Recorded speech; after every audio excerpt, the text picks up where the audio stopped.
Morning, everyone. We are all here.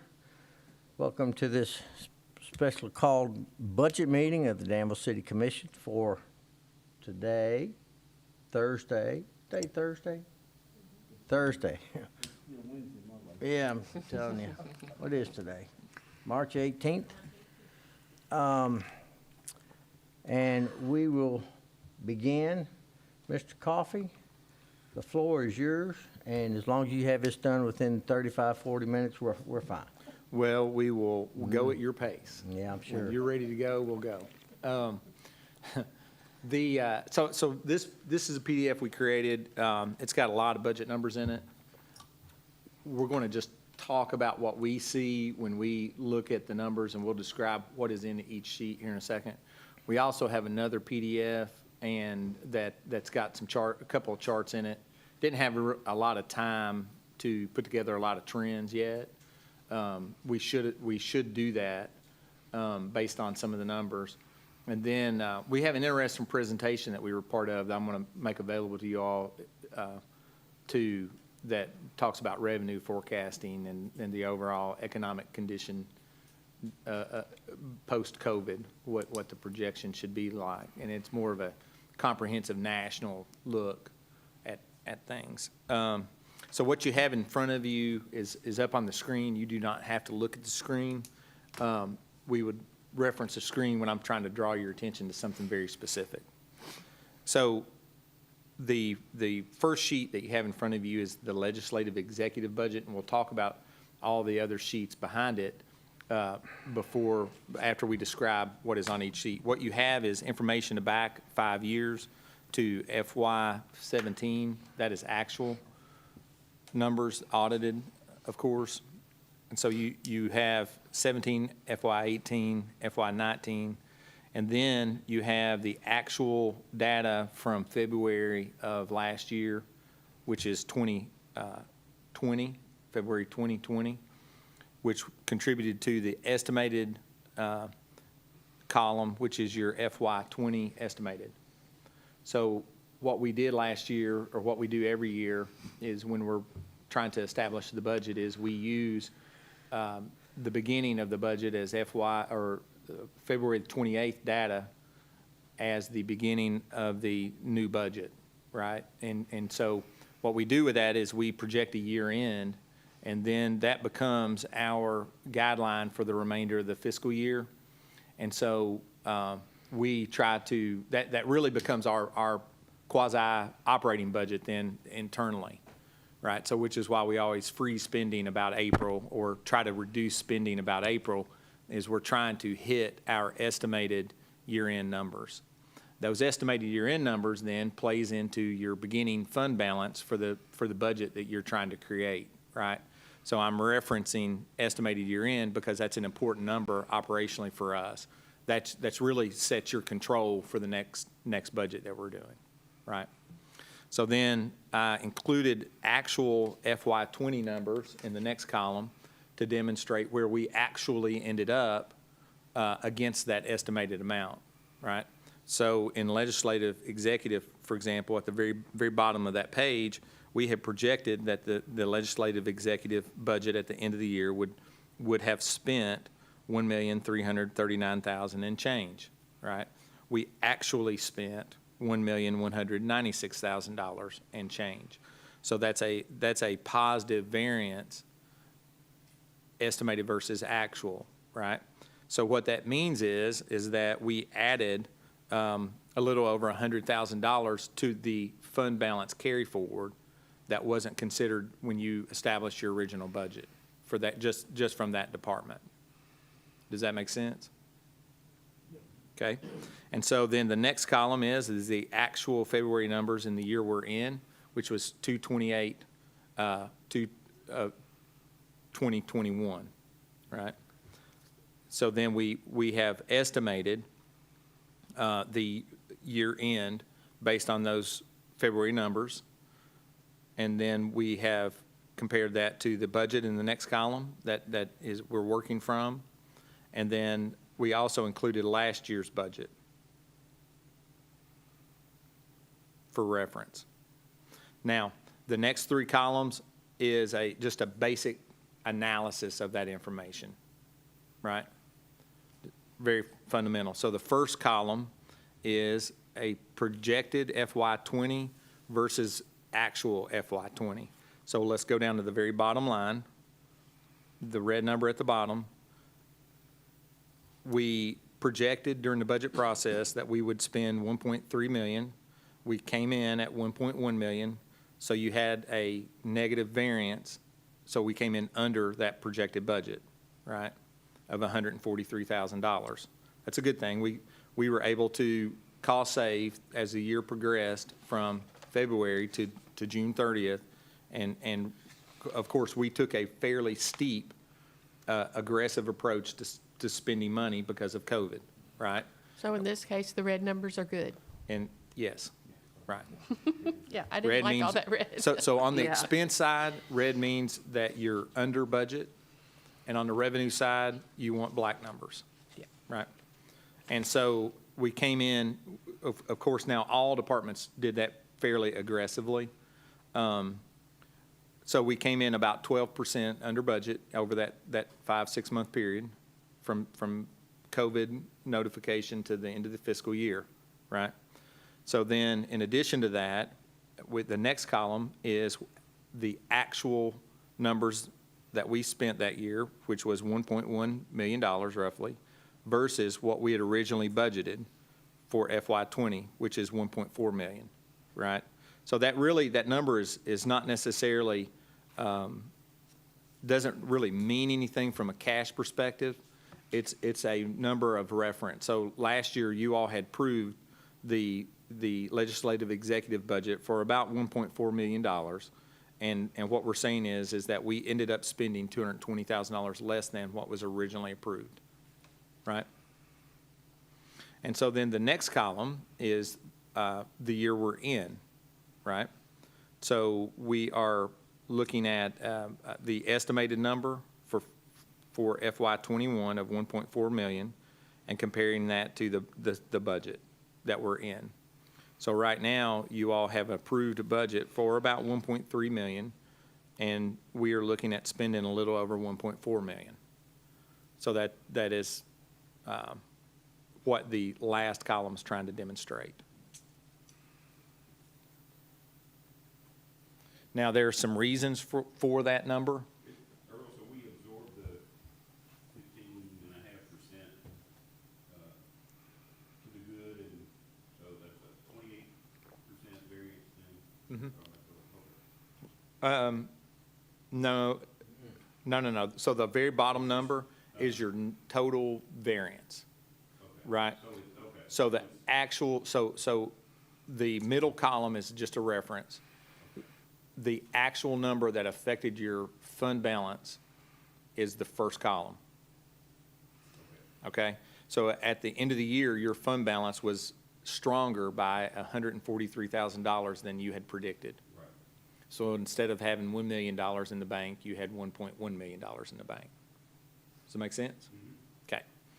So then now, the last column. So I was mentioning it to Kevin right before the meeting. Some of the things that we'd like to clean up really is contributing to the last column being over. So if you look up, I have one number up on the screen. About the mouse is showing you that one number that has a separate highlight up in here. So if you look down at your sheet, you can see what that number is, and we'll look at the history for that line item. That number is $508,000. That is the line item 5954 for medical for the legislative executive. We have, if we start at the very first column for FY17 on that row and follow to the right, you'll see what our actual costs are for that line item, including last year where we estimated $175,000 and we actually spent, as of June 30th of 2020, $115,000. This year, we have booked $339,000, and we estimate $508,000. That is far in excess of what should be in the legislative executive. And so some of those costs in that is not properly distributed into some of the other departments. So some of the other departments are artificially low, probably because we need to clean that up from a bookkeeping perspective. right? All those health insurance costs aren't necessarily in the legislative executive then. Does that make sense? So when we look at that overage by itself, it's over by if you look to the far right on that same row, it's demonstrating that that is over budget by $358,000. If it just hits budget, your $166,000 at the bottom goes away, right? That is contributing in excess of what your projected overage is for that department. So we think that's a bookkeeping error when we print the report and get the information. And so that's one of the things we will do to the report when we go through this is find issues like that and make sure our computer's right. These are unaudited numbers. And so we will kind of pre-audit that and rebook that, some of those things. So you Right. don't think just That- healthcare is that much higher? Not in that department, no. Okay, Yeah, there's simply not enough people there okay. for it. So if you go to, you don't have to turn the page, but in the police side, for example, the entirety of the police department, they're estimated spending $343,000 for health insurance, right? Yeah. And so that's way too much for the 6 or 8 people that's in that department, right? Is this also kind of a carryover from last year where some of these numbers were actually inflated in the budget? No. That is a actual, the number beside that highlighted number is $339,000. That is what we have booked to that department in our computer for the Okay. fiscal year we're in, right? But that is, like I said, that we strongly believe that's a little high for that department. We have incurred that expense, so I think some of the other departments are a little low and in that line item because we have booked it to this department, which is not a big deal. We will make that correction. I just want to point that out, so this department's not bad, and I think you'll end up seeing a positive variance or a under budget number there when all is said and done, right? So when we go to the next sheet, you're looking at the very same format, and all the departments will look like that, right? And so we'll flip through some of the pages or all the pages and talk about each department individually. So the next department that you're looking at is a finance and administration budget. Identify for us who's in the legislative and executive branch. What positions, what offices? What positions are in there? Yeah, what you said, I thought you said 6 people? 6 or 8. It's, Yeah. how many did we end up with? 4 in our office, and then Josh and Joyce. Okay. Yeah. And yours. Yeah, you're all. I was gonna ask on some of these, like in finance administration or police or whatever, we don't have any employees each has, I guess that's just something like. Okay, so yes, you all need to reconfirm the authorized positions in the budget process. We will do that. And so I'm going through and auditing that to confirm. And it literally, what I'd like to see is a chart in last fiscal year, how many you had authorized. In this fiscal year, how many you're authorizing for the new budget, right? At least 2 years' worth of information there, maybe 3. Okay. To be honest with you, it'd be nice to see 3 in a table with all the employees. And it won't be names, it will be numbers. Right, yeah. Right. Right. Thank you. what was authorized, but also show the number that actually is in place. That is vacancies, that's correct, right. All right. So for me, there needs to be a budget document, and we'll try to do that this year. I don't know to what extent we can improve upon our history of assembling the budget in the year we're in, because it requires a little different gathering of information. But I would like to create a single budget document that you adopt, right? Some of that budget document should include the actual budget ordinance. It should include the operating budgets within the departments. It should include the authorized positions. It should include your debt service analysis. It should include your compensation. plan, remember how we adopt the compensation plan by separate ordinance? And we can do that, but we would like to assemble one clean document for you all to look at, right? Okay.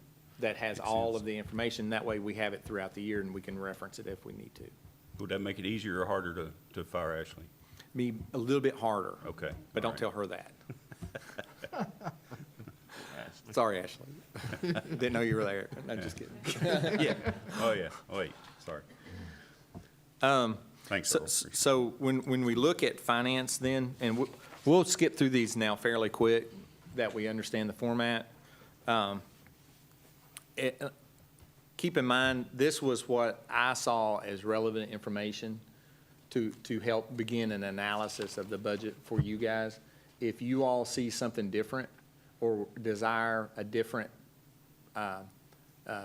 comparison, we can do that, and then we can recreate the PDF and send that to you if you need that, right? So if you want a comparison, just let us know. But this is the format for every department. So then finance.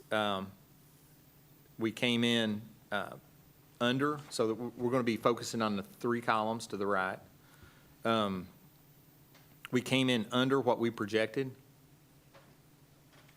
by $53,000, which was under budget by about $97,000. In the year we're in, we are projected to go $40,000 over the budget in that department. And that is tied to healthcare. And we do think that is a real number, a real variance.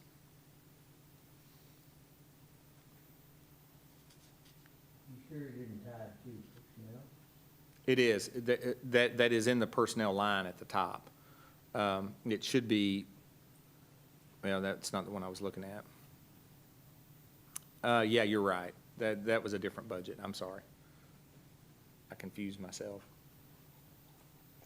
Now we're in trouble. Yep. Have you added people, or has there been raises? That was the salary adjustment.